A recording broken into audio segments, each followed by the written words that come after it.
All right, Buddha of the Basin here, July 21st, 2025.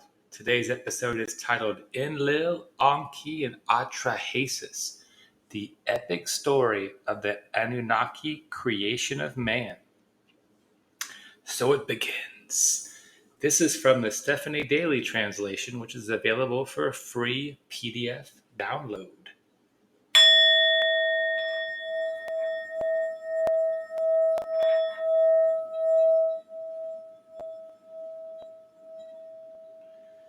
The Epic of Atrahasis, a Babylonian story about the Great Flood, was written down in the mid-17th century before the Common Era. However, the text itself is considered to be much older, potentially dating back to the 18th century before the Common Era, or further back. This is Google Gemini's introduction. The oldest known copy of the epic is dated to between 1646 and 1626 BC, during the reign of King Ammi-Saduqa of Babylon. Okay, fragments of the story were discovered in the 19th century, and a more complete version was assembled in 1965. This was by the British. Yes, the man's name was George Smith. So fragments of the Atrahasis epic were discovered, including some in the Library of Ashurbanipal by George Smith. He famously translated the tablet in 1872, exclaiming that he was the first person to read it in over 2,000 years. Okay, so this goes back prior to the Dead Sea Scrolls or the Nag Hammadi or this Talmud of Jemanuel. 1872, Library of Ashurbanipal. Okay, so I'm going to begin reading excerpts from the Stephanie Daily translations. I'm going to scroll up to the title page. So it's the Oxford World's Classics, Oxford edition, Myths from Mesopotamia, Creation, the Flood, Gilgamesh, and Others. A new translation by Stephanie Daly. Forgive me, I think I said Daly. It should be Daly. Dalley.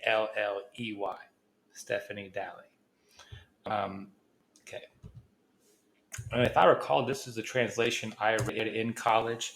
And with that in mind, I went to UL Lafayette. I'm a Raging Cajun, got a master's degree in English and a bachelor's in journalism. And I want to thank and give a shout out, and on the other side now, Mr. Dr. Rick Cusimano, a professor of mine who encouraged us he would whisper to us, believe whatever you want. And I would joke with him about why was he whispering to us. And I see now the value in him urging us to read these ancient texts and think critically about the implications of these texts. And he never said, don't call the Bible the unerring word of God. He just opened us up to the possibility that there is literary exchange between the writers of the biblical text and that those writers borrowed from these writers, that these stories, in particular the flood and the creation, have a far older, go to more ancient antiquity. And the more you reach for this thread, the more you become like Graham Hancock, and you start asking, where was the ancient civilization that predates the Sumerians and the Egyptians, and who really built Göbekli Tepe? You start asking those questions. But as usual, I digress. So I was just trying to let people know that the Stephanie Daly translation is freely available, and I have borrowed from it in making this podcast, which of course, if you go to my Substack, Christian DeBlanc 172438 Substack, are the Buddha of the Basin. They both should get you there. So let's begin reading. So when the gods, instead of man, did the work, bore the loads, the gods' load was too great, the work too hard, the trouble too much. The great Anunnaki made the Igigi, or the Igigi, carry the workload sevenfold. Anu, their father, was king. Their counselor, warrior, Ellil, which we can also say Enlil, but Ellil is how this text translates it. Their chamberlain was Ninurta. Their canal-controller, Ennugi. They took the box of lots, cast the lots. The gods made the division. Anu went up to the sky, and Ellil took the earth for his people. The bolt which bars the sea was assigned to far-sighted Enki. When Anu had gone up to the sky, and the gods of the Apsu had gone below, the Anunnaki of the sky made the Igigi bear the workload.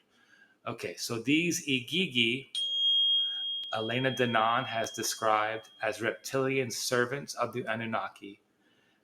And she says the Anunnaki were from the Sirius B constellation. And I remember the Quran says Allah is the Lord of Sirius. And the Quran seemed to know about the 49-9, like that the Sirius A and B, they have this relationship. They orbit each other, or 49.9 years.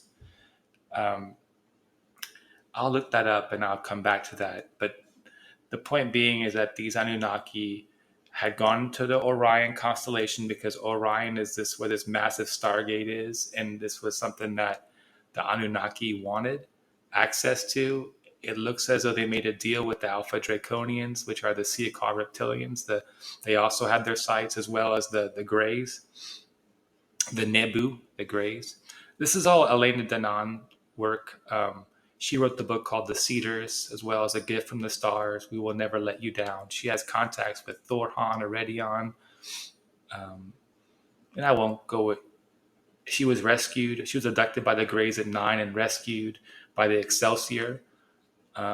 So she can talk a lot more about the Galactic Federation, what they're doing militarily, and how they have united with Enki of the Anunnaki, who is the Anak Empire. So while these texts are ancient history, to Elena Danaan, they have a great deal of relevance because she argues that Enlil has recently been taken into custody, that Anu has allowed for his capture, and he's been more or less exiled now, like Napoleon after creating the Napoleonic Empire, was eventually exiled to, I don't think it was Corsica, but Corsica is the best I got.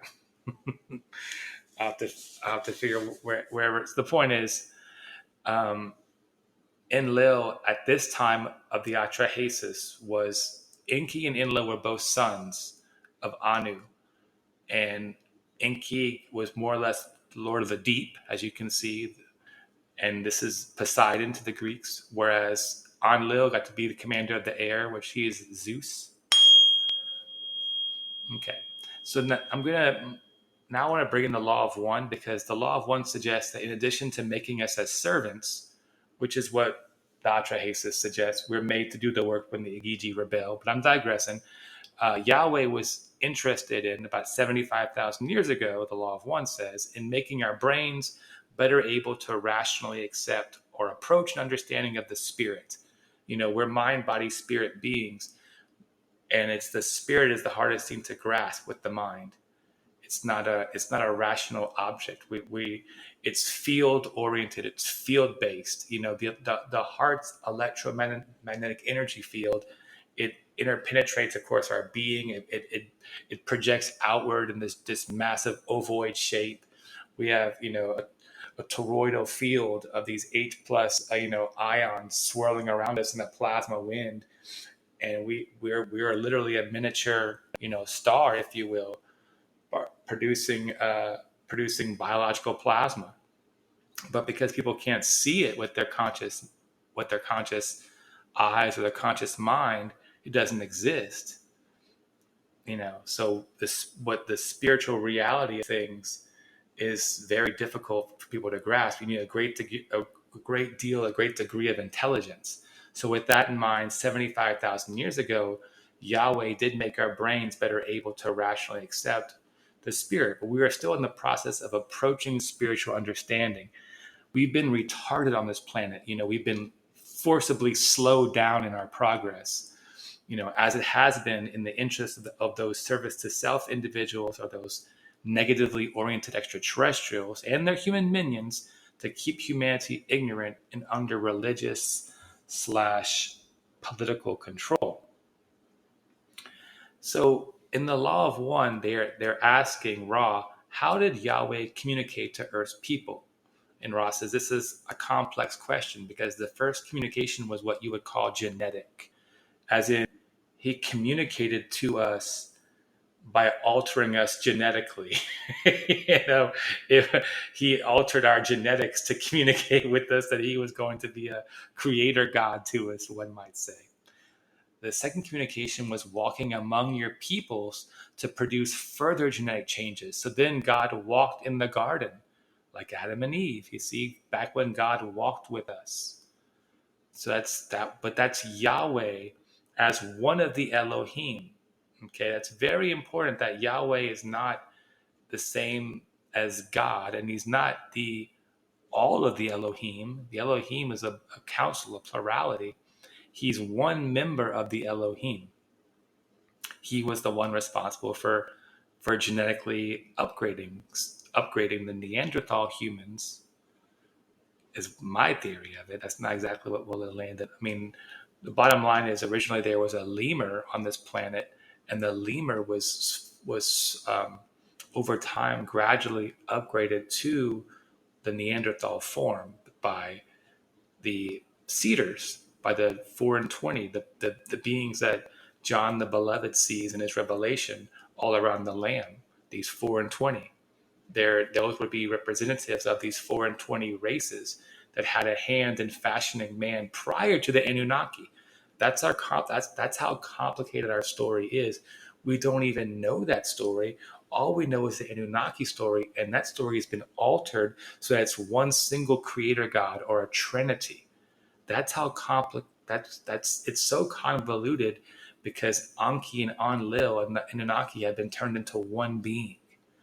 So getting back to what Ra says, the second communication was the walking among your peoples to produce further genetic changes in consciousness. The third was a series of dialogues with chosen channels. So that's the time of the prophets from Isaiah, Jeremiah, Jesus to Muhammad.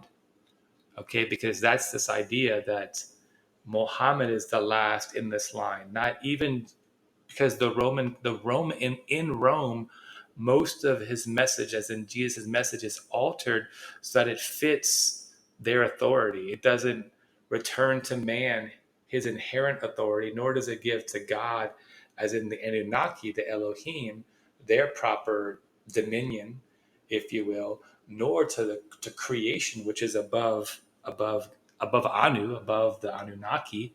Now, they're not the end all be all either. They're not even the intergalactic confederation, if you will, the Cedars, the 4 and 20, who came from different galaxies and were made man in their image first. It's just such a complicated story here. Anywho, the bottom line is, what were the genetic changes? How did Yahweh, affect us? So I am Ra. Some of these changes were in a form similar to what you would call the cloning process, thus entities incarnated in the image of the Yahweh entities. The second was a contact of the nature you would know as sexual. So this is the bit that the Anunnaki story tells us that we don't get in the Bible story, that Enki physically procreates with earth women. That's how we get Seth. That's how we get the Atrahasis, Noah. He does this several times because he's trying to upgrade us genetically to raise our intelligence so that we can perceive the spirit. Then after he's done his part, beings later from Orion, they come and they try to convince this one little group, well, you're the sons of God. You're the chosen ones. You're above everybody else. You see, it creates elitism. And then the Levites, the sons of Levi, there's a further splitting off. So among you 12 tribes, this tribe is the only tribe that's really close to me.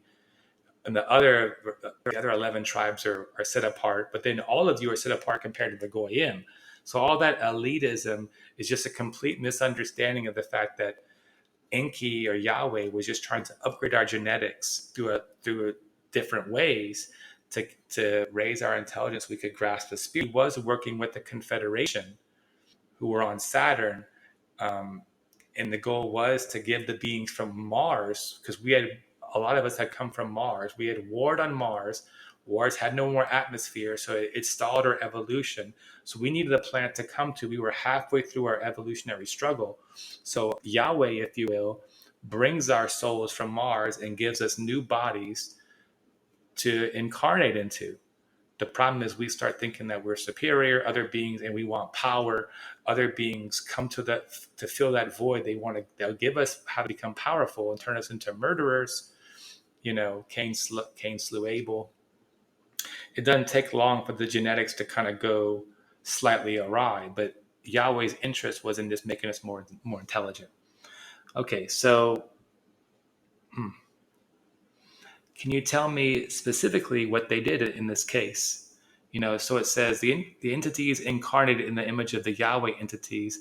The second was a contact, sexual, changing the mind-body-spirit complex through the natural means of the patterns of reproduction devised by the intelligent energy of your physical complex. Okay, can you tell me what they did? Okay, so can you tell me Yahweh's purpose in making these genetic sexual changes? So the purpose 75,000 years ago, as you measure time, was of one purpose only, that to express in the mind-body complex those characteristics which would lead to further and more speedy development of the spiritual complex. Okay, so and then the question is, well, did it work? And the characteristics which were encouraged included sensitivity of all the physical senses to sharpen the experiences, and the strengthening of the mind complex in order to promote the ability to analyze these experiences. Okay, so it's just very interesting, because if you look at the story, the Neanderthals, how they were altered, it was the ear canal, like from Neanderthals to Homo sapiens, the sacral bone was moved posteriorly, moved toward the back. Your hips were moved slightly back towards your butt. You're in the sacrum bone with it, so your sacrum moved into your hips, and our larynx was slightly lowered, and the low bones of our ears and the ear canal was altered, so we had greater sensitivity of hearing. So what Ra says is we were altered 75,000 years ago. Humanity was altered to let these beings from Mars to come in and incarnate, and then humanity itself would have the benefit of these genetic upgrades. We could all of humanity could become more spiritually enlightened thanks to this greater sensitivity in our ears, ability to speak, the lowering of our larynx, so we could speak with more complicated language, one might say, and then we'd have greater ease walking. Our hips, and perhaps you could argue fertility and childbirth too. So it's all very conceivable that the changes made to Neanderthals were those that Ra is referring to, that the Anunnaki did. Some prior, that even the Neanderthal already had the sacrum bone, had already had the lumbar vertebra had already been fused. So somebody else already had set us up for upright walking. That step was not an evolutionary step, to have vertebrae fused together with the sacrum bone. That was engineering, if you will, not evolution. We were steered, and life was steered towards the development of hominids being the species that could walk and talk and gain higher consciousness. That's what this planet was steered towards. And that goes back to getting rid of the dinosaurs way back 65 million years ago, because that was somebody else's experiment. That was somebody else's plan for this planet. That was not what the council intended. So again, when did Yahweh act to perform the genetic changes? That was the Yahweh group worked with those of the planet you call Mars 75,000 years ago in what you would call the cloning process. Okay, so then 3,600 years ago, that was a time of attempts by the Orion group. Okay, that was a series of encounters in which the ones called Anak were impregnated with the new genetic coding by your physical complex means, so that the organisms would be larger and stronger. So then we get basically the race of giants, the Genesis 6 race of giants, and then the sons of God saw the daughters of man, saw they were comely, and when it came unto them, and they this is actually real, but it wasn't satanic. It was Yahweh's group trying to make man stronger and taller to fend off the devil, basically, to fend off the evil impulse from this evil group that come from Orion, vying for control of the solar system. It's a remarkable story. And humanity was caught in the middle of this struggle because the Anunnaki, the Anak Empire, was caught in the middle. It was divided between brothers, Enlil and Enki. And they both take on Yahweh, but I don't believe they both could have been Yahweh. See, I think this Yahweh we're talking about is Enki or Ea in the Sumerian story. Okay, so the ones of Yahweh were attempting to create an understanding of the law of one. Again, the law of one is simple. All is one. It's all one. There's no real good or bad. We're all one. Once you understand that, you forgive yourself and everybody else. That's the basic law. And once you do that, you're free because all is one. So the ones of Yahweh were attempting to create an understanding of the law of one by creating mind, body, spirit complexes capable of grasping the law of one. The experiment was a decided failure from the view of the desired distortions due to the fact that rather than assimilating the law of one, it was a great temptation to consider the so-called social complex or subcomplex as elite or different or better than the other selves. This one of the techniques of service to self. So later on, you see that Moses and Joshua, they're tasked with going kill all those sons of Anak, because that's where it looked like Enlil, the other brother, was trying to stop Enki's experiment.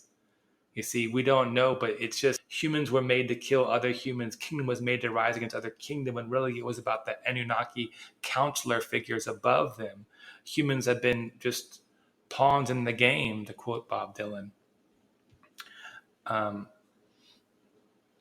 So yeah, I mean, the bottom line was Yahweh was of the Confederation, but he was mistaken in his attempts to aid, because but then Ra will say the same thing. They gave us the pyramids, you see, and that was supposed to help us. And the elite took over the pyramid. So the elite mentality has just ruined everything on this planet.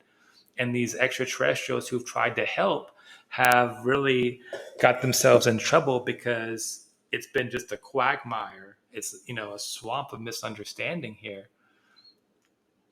So my challenge is to make these stories one, to suggest that beings who colonized the Sirius B star system became invested and interested first in the Orion Stargate and began to fight against other groups in that area. To make peace with the Alpha Draconians, Anu had courtship with their queen, and Enlil, or Yu, was the offspring. Enki is the offspring of Anu and another wife, so Enki is more human, although he is Anunnaki, while Enlil is more reptilian to our eyes. However, it seems that Anunnaki in general utilized reptilians as servants. These were the Igigi. So I put a video on my Substack, a video describing the little reptilian figurines found by the British in Iraq many moons ago. These reptilian figurines that are in all the videos. You see them with children, and you see them in a nice little regal posture. They don't look menacing or threatening in the figurine, and it'd be surprising that these folks would have figurines of these Nagas if they were menacing figures. So we don't really know. These guys could be the Nagas who originally created the dinosaurs before those guys were swept off the surface by the Galactic Federation. I just think these are the Igigi. I think these are the reptilian servants of the Anunnaki who rebelled, who didn't want to do all the work on Earth, and the reason this is why humanity was engineered by the Anunnaki in the first place. Okay, so however you want to slice it, these reptilian figures, these little reptilian figurines, represent the Igigi guys who were here long before the more recent bad guys came. So I'm looking at these images, these Anunnaki, these well-known Anunnaki images where you have a flying deity in a sort of winged chariot, but they all have long beards and big hats, because they all have elongated skulls. Then you have eagle-like beings behind them. They're holding the pine cone. They have the bag and the wings. Everybody's seeing these images. Then you have the Persian Ahura Mazda from Zoroastrianism. He fits right in with the long beard, and he's the bird wings on the disc, the flying disc. So it's funny how we spend this time trying to conquer Iran and Iraq, right? And really, you would think with sky gods who look just like Americans, you would think we could have made peace and fostered more cross-cultural currents of understanding. Instead, we've obscured this story, this Anunnaki story, behind the veil of ancient aliens, so you don't naturally connect this image to the tree of life in the Bible. So if you're on my Substack, you can just look. There's a pretty clear tree. Looks like it's a tree structure. It could be DNA. It could just be a tree on the planet. And Anunnaki are working to bring the tree of life back. Maybe make this planet a garden in a post-Diluvian thing after a great flood, because the Sumerian culture is a restart of culture. So we don't know what's in the bag or why these Anunnaki guys are always holding pine cones, but we definitely see some common motifs in the imagery. So we got a beard, a bag, an elongated skull, wings, and a pine cone. Now, Matthew LaCroix has connected these images, motifs, and iconography back to Turkey and the culture around Lake Van. Sometimes we get the eagle mask or face instead of the bearded bro, but the rest of the iconography is constant. And it could just be an eagle mask. Now, I suspect the entire Sumerian civilization, like the Egyptian, is based upon the remnants of an even earlier culture that had much extraterrestrial involvement. Now, the Sumerian kings list, along with the Atrahasis, points to a pre-Diluvian age in which kings reigned for tens of thousands of years. So I'll have a few quotes here from the Sumerian kings list. After the flood had swept over the earth, and when kingship was lowered again from heaven. So that's basically telling you we had a big flood, and this king's list takes off right after that. So this mention and the fact that the lengths of lifespans changes is an argument for the Bible's account of a great flood. Here's a second quote. After the kingship descended from heaven, the kingship was in Eridu. In Eridu, Alulim became king. He ruled for 28,800 years. Alaujar ruled for 36,000 years. Two kings, they ruled for 64,800 years. So, whoa, this is definitely off the rails in lifespan. Now we have the Bible. We have Methuselah, who died at 969. We know Adam was 900 years old. Enoch was 365 years old. But the Sumerians kings list has been verified. Everything on the other side of this giant rectangular prism, this big prism. This thing's huge. It's all been verified. So we have no reason to believe that it's misinformation or disinformation. That's how long these kings lived. So here we go. The Mesopotamian / Sumerian / Akkadian / Babylonian creation / flood account speaks of creation and the flood in the work or works of a council or family of beings, the Anunnaki, rather than the work of one deity with the council of serving archangels and angels. Elohim is a plural designation. Hebrew doesn't lie. Eloah, L-O-O-I, is the singular form. Elohim is used in Genesis to describe creation. So this is the case in Genesis 1:26. Then God, Elohim, said, let us make, Nashef, mankind in our, Nu, first person plural pronoun, in our image. Nu, first personal plural pronoun, likeness. So we find the plural Elohim with the singular verb in the descriptive narrative, but in the divine speech, we find the subject, the verb, and pronouns in the plural. Then in the completion report, we read, so God, Elohim, created bara, third person singular, mankind in his, first person singular pronoun, own image, in the image of God, Elohim, he created them. Okay. It's people have a tough time with this, but it's a group. We have one guy, Yahweh the Elohim. He is a singular person working on this, but he's making us in the image of the Elohim, the plurality, a group. It's a group of beings. And this is also true. So we have the wrong idea for Elohim. It's not God, it's a group, a council of powerful ones. And Ruah as the spirit of God. The fact is, Ruah is just the vehicle that they're in, the flying ship, if you will. It burns Moses' face. He has to hide behind the rock for the Ruah of God, and the kavod, the glory and the spirits. It overwhelms them. Yeah, I mean, it's a flying ship that that that's thermocombusting in some capacity.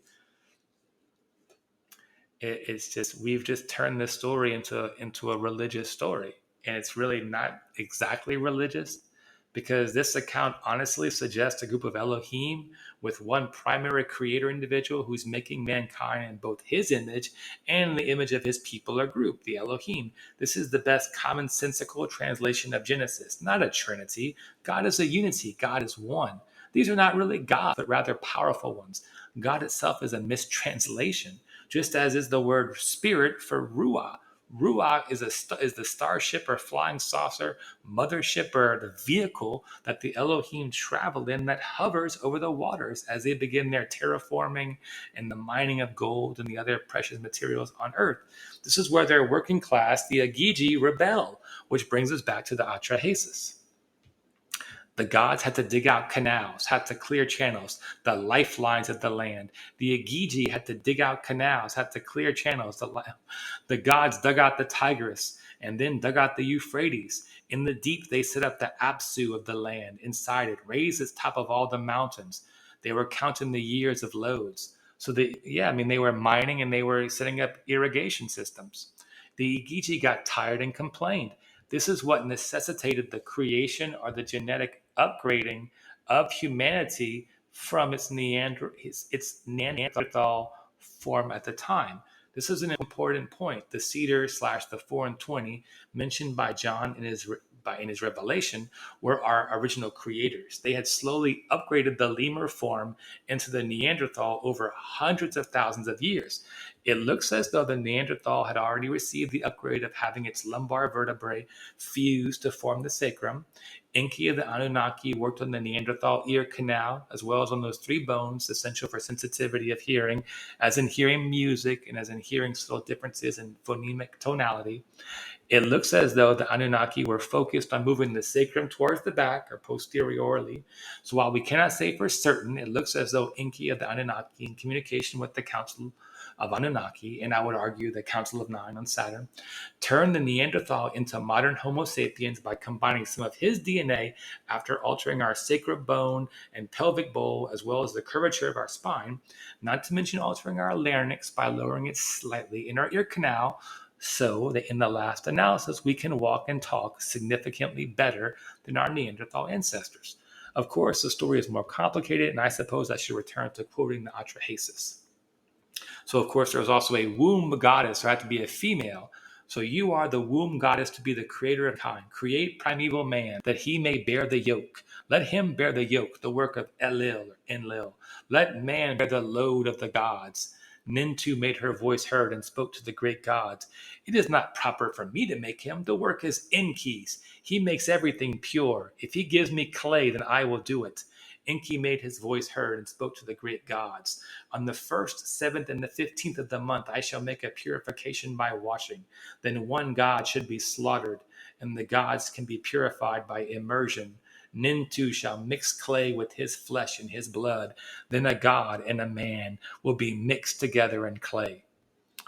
So we still do call our mothers mommy, right?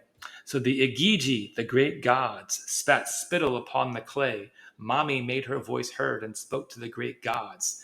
I have carried out perfectly the work that you ordered of me. You have slaughtered a god together with his intelligence. I have relieved you of your hard work. I have imposed your load on man. You have bestowed noise on mankind. I have undone the fetter and granted freedom They listened to the speech of hers and were freed from anxiety and kissed her feet. We used to call you Mommy, but now your name shall be Mistress of all gods. Far-sighted Enki and wise Mommy went into the room of fate. The womb goddesses were assembled. He trod the clay in her presence. So Enki and Mommy, who was also called Ninurta, the mistress of the mountain, fashioned man in a body of clay. Looks like the womb goddesses were the Anunnaki women. Seems Anu and Enlil or Ellil ordered it to be accomplished, and Enki and Mommy accomplished it. Remember that both Enlil and Enki are the sons of Anu. When she had finished her incantation, she pinched off 14 pieces of clay and set 7 pieces on the right and 7 pieces on the left. Between them, she put down a mud brick. She made use of a reed, opened it to cut the umbilical cord, called up the wise and knowledgeable womb goddesses, 7 and 7. 7 created males, 7 created females. So here we have a good start, I suppose, very organized. But after 600 years, or even less than 600 years, human beings are already making too much noise. 600 years, less than 600 passed, and the country became too wide, the people too numerous. The country was as noisy as a bellowing bull. The god grew restless at their noise. He addressed the great gods. The noise of mankind has become too much. I am losing sleep over their racket. Give the order that Surupu disease shall break out. Now, there was one Atrahasis whose ear was open to his god, Enki. He would speak with his god, and his god would speak with him. So here we have Ellil or Enlil ordering or lobbying for disease to break out, and we have Enki and Atrahasis, who become God and Noah, respectively, in the Bible's flood myth. It's our flood story, flood account. It's important to understand that there are other Sumerian creation stories that use the word Adama, which literally means ground or earth in Hebrew. Adamu is born from the blood of the slain Anunnaki and the clay of earth. Of course, Elena Denon tells us that the Neanderthal DNA would have been mixed in with the Anunnaki DNA. So Atrahasis made his voice heard and spoke to his Lord. How long will the gods make us suffer? Will they make us suffer illness forever? Enki made his voice heard and spoke to his servant. Call the elders, the senior men. Start an uprising in your own house. Let heralds proclaim. Let them make a loud noise in the land. Do not revere your gods. Do not pray to your goddesses, but search out the door of Nem-Terra. Bring a baked loaf into his presence. Make the flour offering reach him. May he be shamed by the presence and wipe away his hand. Atrahasis took the order, gathered the elders to his door. Atrahasis made his voice heard and spoke to the elders. So it is Enki who is inspiring Atrahasis to lead a rebellion and gather support. Go on strike, it sounds like to me. But search out Nem-Terra, who is probably an Anunnaki who can help them. Well, seems like the flower offering to Nem-Terra worked. We're not sure who Nem-Terra is. Okay, we find out that he's the Anunnaki god of poisons and disease. He's just the person in charge of poisoning mankind. So the flower offering reached him, and he was shamed by the presence and wiped away his hand. You see, we even use that, he's wiped away his hand. That becomes a common biblical expression. The Surupu disease left them. The gods went back to their regular offerings. 600 years, and then less than 600 passed. Next time, Enlil calls for a drought. See, I almost said Enki, but it's Enlil who's calling for the drought, who's causing the drought and the disease.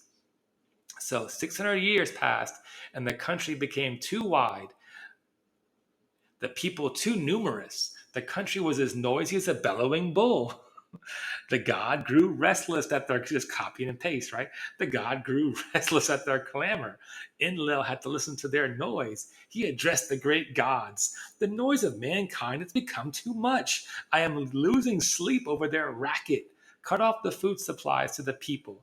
Let the vegetation be too scant for their hunger. Let Adad wipe away his rain. Let no floodwater flow from the springs. Let wind go, but let it strip the ground bare. Let clouds gather, but not drop rain. Let the field yield a diminished harvest. Let Nisaba stop up her bosom. No happiness shall come to them. Let their blank be dejected, probably our countenance.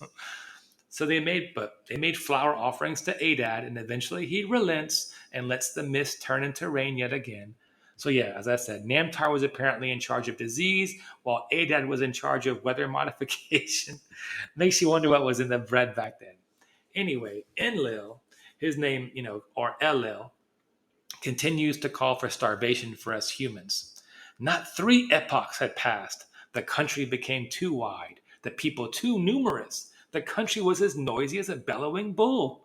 The gods grew restless at their noise. Enlil organized his assembly again, addressed the gods, his sons. The noise of mankind has become too much. Sleep cannot overtake me because of their racket. Command that Anu and Adad keep the air above earth locked. Sin and Nergal keep middle earth locked. Above, rain did not fill the canals. Below, floodwater did not flow from the springs.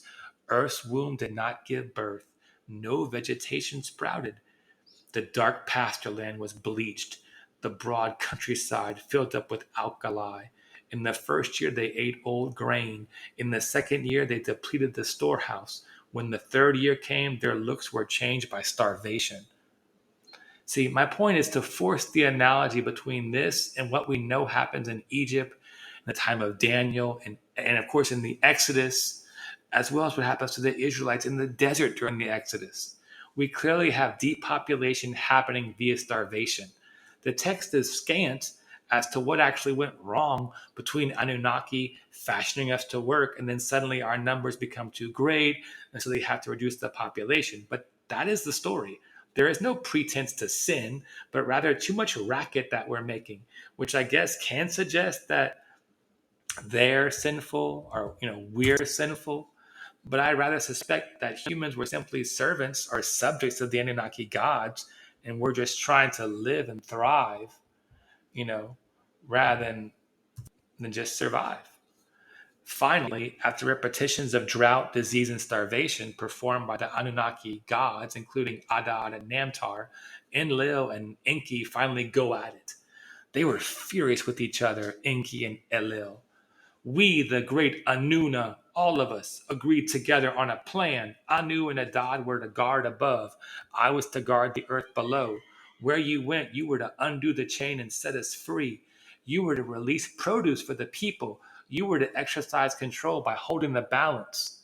So this is Enki telling Enlil he was supposed to release produce and exercise control by holding the balance. Then Enlil blasts Enki back. Because Enki had made it too easy for humans to reproduce, we suspect, and made us too smart, judging from the Adam and Eve story, Enlil decides that it must be Enki's power, water, we suppose, that must be used this time. You imposed your loads on man. You bestowed noise on mankind. You slaughtered a god together with his intelligence. You must create a flood. It is indeed your power that shall be used against your people.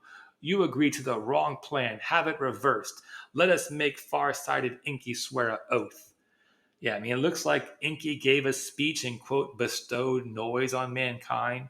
So then the Enlil, and the rest of the council of Anunnaki, they make Enki swear he won't help Atrahasis or Noah. But he finds a legal way to still help Atrahasis by speaking through the reed wall. Much like he later speaks to Moses through a burning bush. So I certainly contend that the Satan figure or the adversary in the book of Job is Enlil, and that the God or Yahweh figure is Enki. However,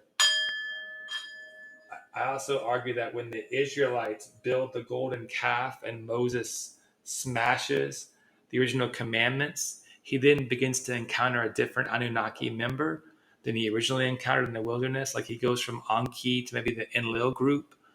But I digress. That will have to be a different podcast. But suffice to say, Moses is made to die upon a hill. I think it's Mount Nebo. Just as his brother Aaron is also made to die upon a hill. So first, Aaron has to go up on a hill and die, and then Moses. They die because they struck the stone instead of speaking to it. Just saying, after 40 years, that don't sound like any god or Anunnaki I'd want to serve, but let's wrap the Atrahasis up. So it looks like Enki rejects the call to make a flood, and Enlil decides to carry it out. It seems like Enki, awakens Atrahasis and speaks to him through a wall, or perhaps he speaks to him in a dream. The text is kind of choppy here. Atrahasis made his voice heard and spoke to his master. Indicate to me the meaning of the dream. Let me find out its portent. Enki made his voice heard and spoke to his servant. You say, quote, I should find out in bed. Make sure you attend the message I shall tell you. Wall, listen constantly to me. Reed hut, make sure you attend all my words. Dismantle the house, build a boat, reject possessions, and save living things. The boat that you build, roof it like the Apsu so that the sun cannot see inside it. Make the upper decks and lower decks. The tackle must be very strong, the bitumen strong to give strength. I shall make rain fall on you here, a wealth of birds, a hamper of fish. He opened the sandcloth and filled it. He told him the sand needed for the flood was 7 days, 7 nights worth. Atrahasis received the message. He gathered the elders at his door. Atrahasis made his voice heard and spoke to the elders. My God is out of favor with your God. Enki and Enlil have become angry with each other. So you see, Atrahasis says Enki and Enlil have become angry with each other. The Bible collapses this struggle into one all-powerful God who decides to flood the world, but then decides that one man or one family are worthy enough to restart the humanity or to start the human race on top of, if you will. Unfortunately, it seems that Enlil was indeed trying to wipe out all of humanity, and Enki had to maneuver around his oath in order to warn Atrahasis. It is worth noting that the Ark has been found by Lake Van. Turkey has made it a national park, for crying out loud. I mean, ground penetrating radar doesn't lie. It's there. Göbekli Tepe is nearby, relatively speaking, and it looks like civilization started or restarted there, as it did again in several other places after the Great Flood. Speaking of which, Mami wasn't loving this flood, clearly. Midwife of the gods, wise Mami, let daylight come, let it return. However, could I, in the assembly of gods, have ordered such destruction with them? Enlil was strong enough to give a wicked order. Like Tururu, he ought to have canceled that wicked order. I heard their cry leveled at me, against myself, against my person. Beyond my control, my offspring have become like white sheep. As for me, how am I to live in a house of bereavement? My noise has turned to silence. Could I go away up to the sky and live as in a cloister? What was Anu's intention as decision maker? It was his command that the gods, his sons, be obeyed. So, in the last analysis, Enki and Enlil were in charge. Later, Enki's son Marduk will rebel and make himself king of Babylon. This is where the tower comes in and why Mystery Babylon is used in Revelation. Now, it is clear that Anu is not on earth. He has left his sons in charge. Enlil is seemingly of a higher rank than Enki. 50 is greater than 40, and it seems the evil brother wins out on earth for a long time. So Noah and later Jesus / Emmanuel clearly come out of the Enki line to reduce suffering for humans rather than make humans suffer, as Enlil had ordered, in order to keep us obedient and quiet, one must presume. Anywho, Enlil spots the ark and gets pissed. This is the main way that the Noah story departs from the Atrahasis. The warrior Ellil or Enlil spotted the boat and was furious with the Igigi. We, the great Anunna, all of us agreed together on an oath. No form of life should have escaped. How did any man survive the catastrophe? Anu made his voice heard and spoke to the warrior Ellil. Who but Enki would do this? He made sure that the reed hut disclosed the order. Enki made his voice heard and spoke to the great gods. I did it in defiance of you. I made sure life was preserved. Exact your punishment from the sinner, and whoever contradicts your order. He without sin cast the first stone. Unfortunately, Enlil makes additional orders concerning making childbirth difficult for humans, and we can clearly see the spirit of the God of the Garden of Eden. It just becomes clear that this individual Enlil has nothing in common with the God of the New Testament. God is not this character. That is plain as day.